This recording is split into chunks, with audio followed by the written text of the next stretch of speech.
પથ્થર ધોઈ ના તારું કેટલું કહેવાય કરો હું કહેવાય આ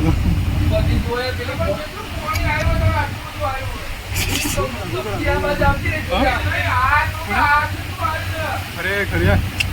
હું ચેક બાકી ગયેલો એવું જ લાગે છે